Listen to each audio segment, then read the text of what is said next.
Good morning. For those on social media, if you see an event advertised, something going through, a party, a quiz, a concert or something, and think, oh, that sounds interesting, and there's an opportunity to respond, what do you click? Do you click on yes, or is it kind of the more interested, maybe, one of the other options? If you park that thought for a moment, we'll come back to it in a moment. In these early weeks of 2025, we're looking at the early public ministry of Jesus and linking in some of these with some of the values of the church. And after a brief visit to the wedding at Cana in John's Gospel, we've been looking in Luke's Gospels at Jesus' first sermon, being rejected in Nazareth. And then in some of the passages that we haven't been able to look at on a Sunday morning, we've also, he started his healing ministry, started with Simon's mother-in-law, and then the people are starting to come for that. And then here in this passage in Luke 5, we're on the edge of Lake Galilee, or Gennesaret, as Luke calls it. And just imagine the scene. People have come. They're crowding around Jesus, and you know, so much so that he has this idea: I'll get into a boat, get Simon and the others to take me out away to teach. And apparently on parts of the shore, there's little inlets and things where it kind of rises up, and so it creates a natural amphitheatre. And so actually, this is an idea that is actually would work and enable Jesus to teach people. And then after this teaching, there's a twist here, as Jesus then tells the fishermen, go into the deep, let down your nets. They've caught nothing all night, and this goes against perceived wisdom of you fish at night, and in daytime you're not going to catch as much. Apparently it's something to do with kind of the light and the sunlight and fish being lower down. I'm not a fisherman, so I don't know, but that apparently is something like that. So this kind of goes against the perceived wisdom. Simon Peter says that, but it goes along. I mean, I don't know whether you've had times where people have come and there's something that a topic or something that you know lots about, and then somebody comes along with less knowledge and tries to impart their kind of lack of wisdom and say, oh, you need to be doing this. It could be at work, it might be a hobby or something, or some interest, some passion, something that you know quite a lot about. And then you get this person with helpful advice, in inverted commas, who wants to kind of impart this, and you're thinking, you don't know what you're talking about, and you're not quite sure how to say that. One that immediately sprang to mind was back when I was a local studies librarian, trying to explain to a man how to get a copy of his birth certificate. Apparently managed to get through his life without having a copy and explaining about it. But he had this book with him that was several years out of date. He had some sort of idea in his mind how you did it, and I just couldn't get through to him, what he thought was wrong. And you had, there's lots of things taking that job that other people had far more knowledge about. That was not one. And he just, remember at the end of this kind of conversation, he kind of leant on the counter. I'm not sure whether he looked over his glasses or he was just kind of just there towards it. I think I know rather more about this than you do. And I was just, but unfortunately, a colleague, it was mid-afternoon, was going, go for a cup of tea, I'll take over. But you can just imagine sort of Simon, he's been, that is the family business. That's what even before he was old enough to go in a boat, he would have been, immersed in that culture, immersed in fishing. Now, about the historian Josephus said in the mid-1st century, there's about 330 fishing boats on Galilee. And so he would have known about, and what does this carpenter, this builder, this emerging rabbi, what do you know about fishing? What you're saying kind of doesn't make sense. You're not going to catch anything. Yet Simon seems to have recognised something of Jesus' authority, goes along with it, maybe thinking, yeah, I'm going to have to, we're going to go along with it and say, I told you so. But it turned out that Jesus did know more, that there was something more happening. there's so much fish caught that it almost sinks 2 boats. This is beyond anything they have known. There is something that is just blowing their minds. And then the story finishes with Jesus calling Simon and some of the others to be fishers of men, to become his apprentices and to join him in spreading the news and telling people the kingdom news. And in this story, there's several things I think to think about. One is what did draw the people to Jesus? Picturing this scene on the edge of Galilee. All these people have come crowding round, wanting to speak to Jesus, want to know what's happening. And then Simon and the others who have got into the boat out there, and probably as Jesus is teaching, maybe kind of continuing to wash their nets, do little jobs in there while keeping an ear out, listening to what Jesus is saying. Why did the crowds come? What were they expecting? Probably many and varied reasons. Looking at some of the early passages in Luke, we hear about him healing Simon's mother-in-law, and then other people are bringing people to be healed. Maybe it's that. Was it for his wisdom and teaching? Luke points out, people said nobody had the authority or wisdom that he did. For his storytelling, stories that still capture our imaginations today. Maybe was there a spiritual need, and they could see that that Jesus might be able to help them connect to God, or drawn by his notoriety. He was already kind of causing a stir, a bit of controversy. People are attracted sometimes to that, and what's going on here, wanting to know what's happening. And for those who would become his disciples, what about them? We know that Andrew, Simon's brother, was one of John the Baptist's disciples, John, Jesus' cousin, until John the Baptist tells him and another disciple, possibly John, no, you need to follow Jesus. So there must be something already happening in his life in there, seeking something. If we ask the crowds or disciples, we'd probably get many varied answers, maybe as many as there would be people there. And it could be that actually they can't articulate what it is. They've come there, they've been drawn there, but I'm not actually, might not be able to put that down in words. What about us? What is it that draws us to Jesus? It may be something that you've been first drawn to Jesus many decades ago, and it's something that's continually be looking at what is drawing me. It might have changed over time, or something very new that you're starting to look at. What is this about Jesus that is attracting me? That is kind of something that's stirring up inside. Is it something that we can express, or something that we can just say, there's something here, something that I'm drawn to, and I want to know more? And then what caused them to follow those who were invited to come and join Jesus? Because it's one thing to think something's interesting, to be to kind of stirring something inside and kind of taking note of something. But it's something else to actually say, I'm going to take that next step further. I'm actually going to do something about it. So wanting to actually commit. Going back to the question at the start with social media, it's been noted that there has been change in behaviour over the last decade or so.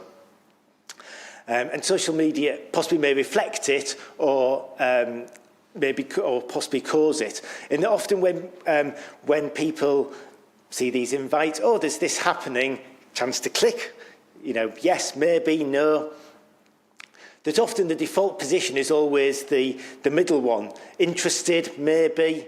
If you do that, you'll probably get the updates, anything there, but it's kind of leaving your options open. Not committing, you might want to do it, might not. See how you're feeling, how tired you are.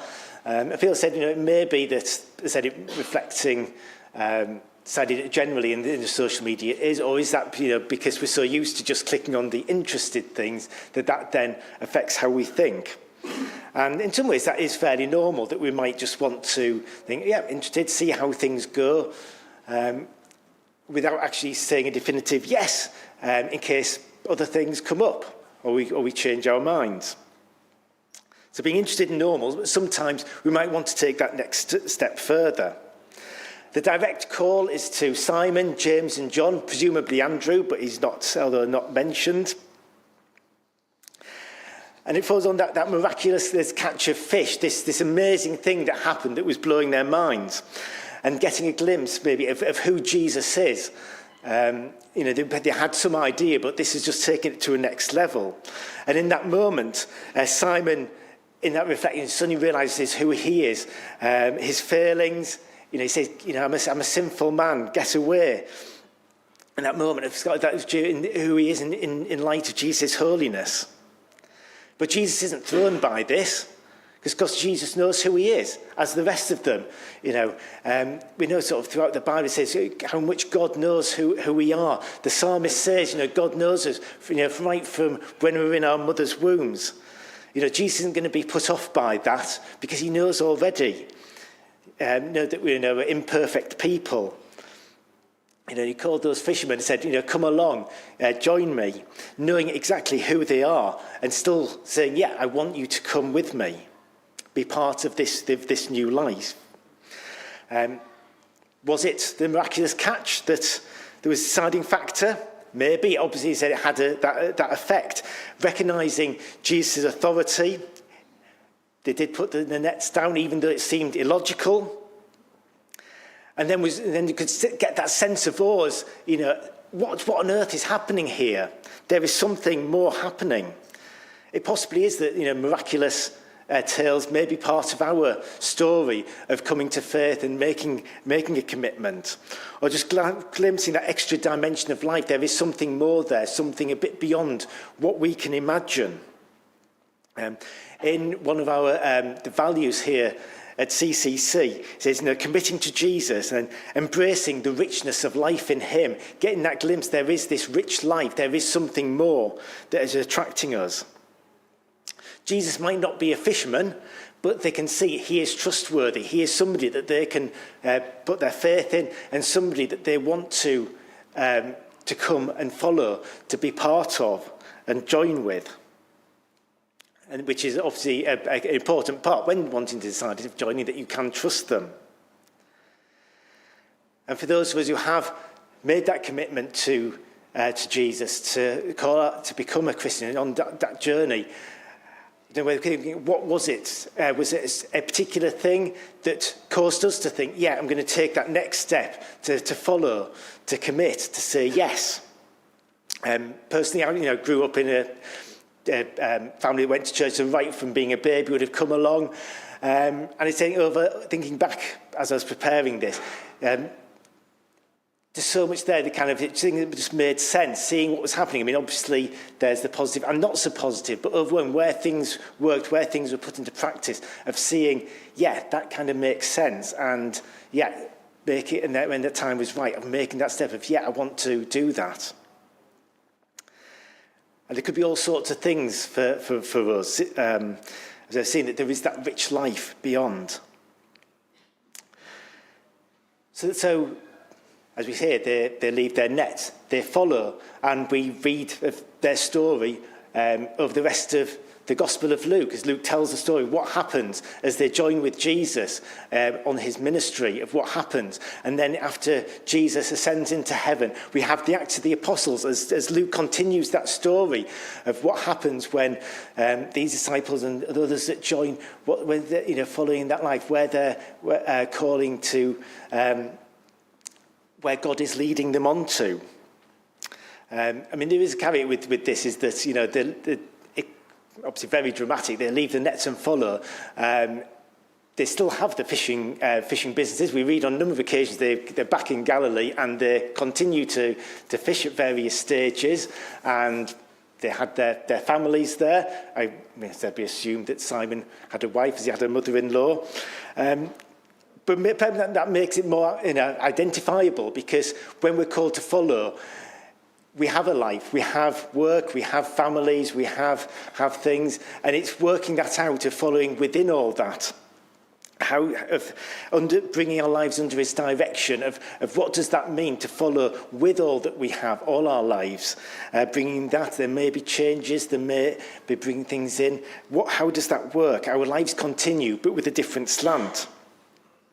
Did they know what was ahead? Did they know where that journey was going to, that we then read about in Luke and Acts?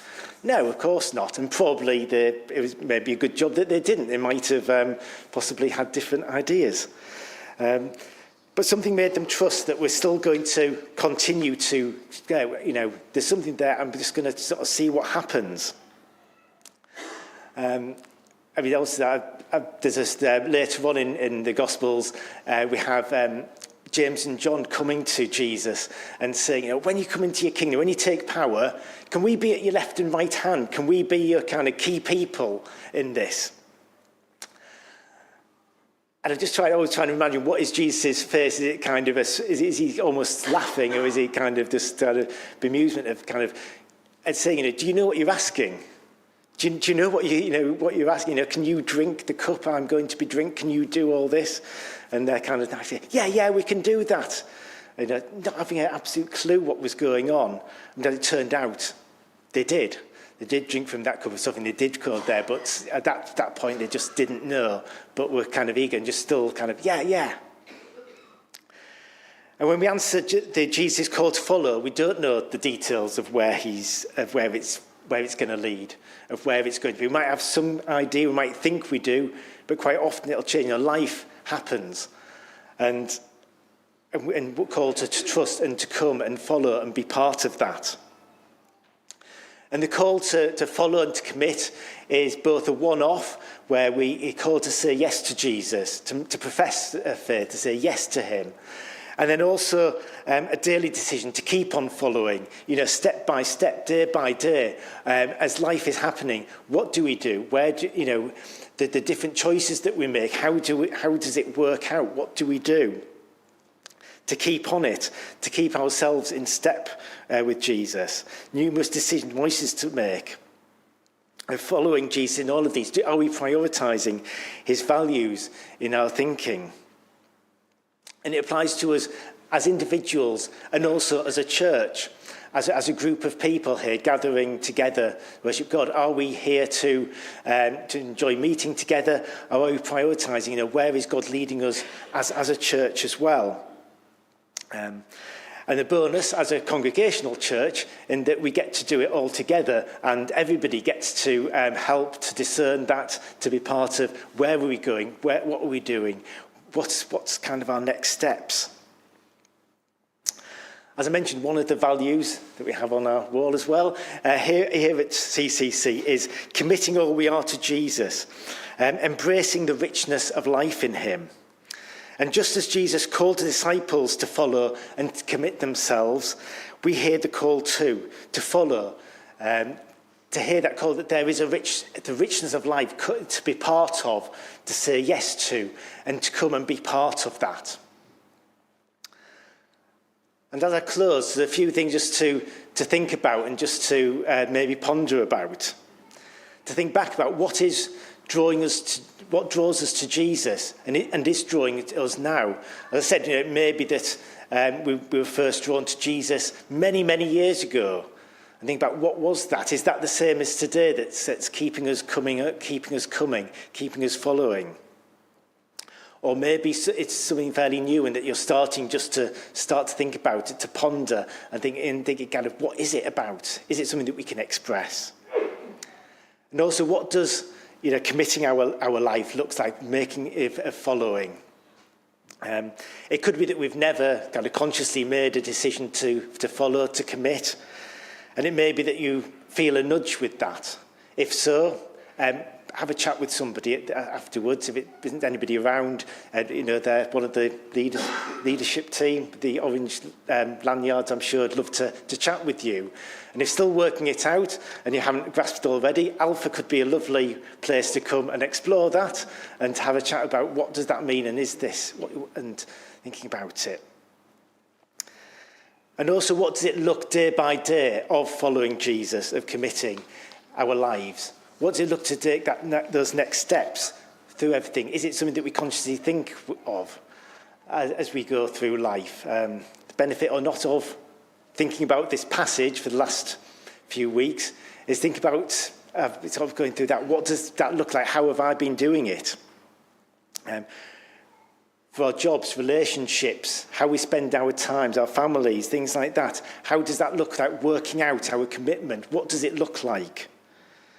Trusting in God with all of our lives and coming back to think back there of how of doing it, of keeping in step, of continually doing it day by day to have all that we have committed to Jesus. And so that we can continue in our lives to saying yes to Jesus.